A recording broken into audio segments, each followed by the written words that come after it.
Hello, it's story time and we are back. Today's story is something that will resonate very well with the present times. Let's jump right into the story. Gia and Tia were two thieves who were running hard on luck.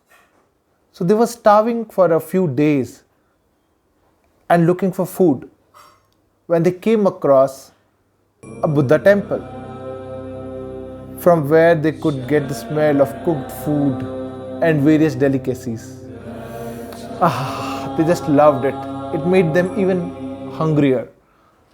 So Tia said, "Why don't we go and just ask for food?" But Gia said, "What if they refuse? We might have to resort to force." Tia said, they're very well prepared and trained monks. So and they know how to defend themselves. So we might not stand a chance against them, right? So Gia agreed, and Gia thought for a moment and then came up with the idea. Why don't we appear to them as, devout Buddhists? But we are not religious at all. Gia said, "Well, that's your call. You might choose what you want, but I will dress up as a complete Buddhist, as a monk, and I will go and ask for food. They will see the most devoted Buddhist they have ever come across in their lives." So having worked upon this plan, Gia knocked on the temple door. A monk came out and Gia said, "I bring you the blessings of the merciful Buddha. May you get his blessings forever. And I come from a lineage that is exactly of yours. I'm of your religion and I'm glad to meet you." "What about you?" he asked Tia. Tia said, "Well, I'm not all that religious." He said, "Well, come in." So he pointed towards a main hall. He said, "Just next to the hall, there is a huge kitchen which is well stocked up. There's a plenty of cooked food. Go and help yourself, and you can eat to your desire as much as you want." So Tia went there and he told Gia, "Well, we are very honored and grateful that you have come all the long way. Since you are from our faith, our religion, you will know that today is a day of fasting. It's a very pious day. And thank you for joining us for meditation.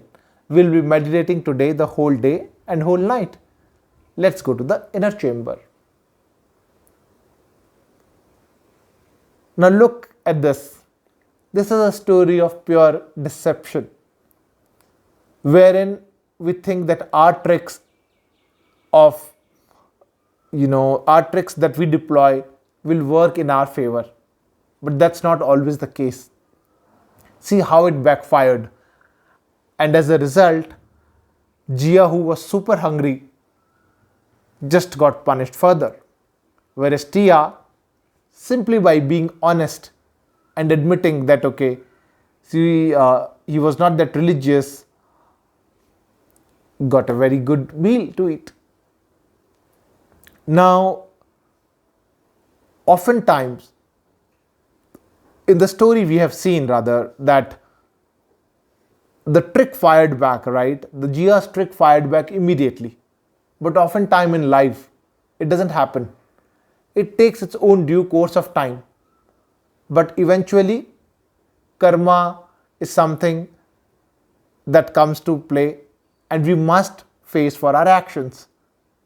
Whether it is good, bad, ugly, or whatever we have done.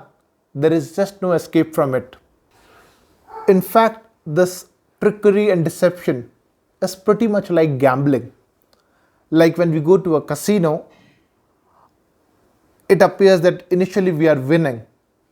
Similarly is deception, that initially you might feel, oh, you are getting away with things. It is working in your favor. You are getting an advantage.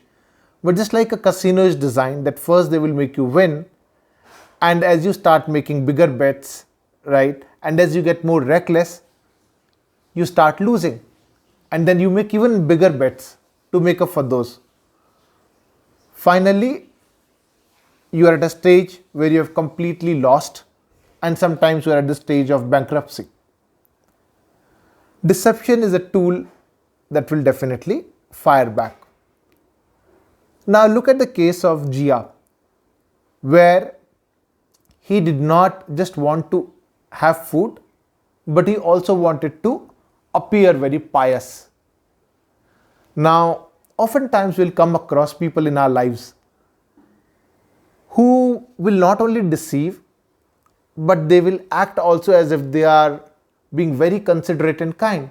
They will push us to the brink, bring us to the dead end, and say, we are trying our best to help you, but just that you are not cooperating, you are not understanding.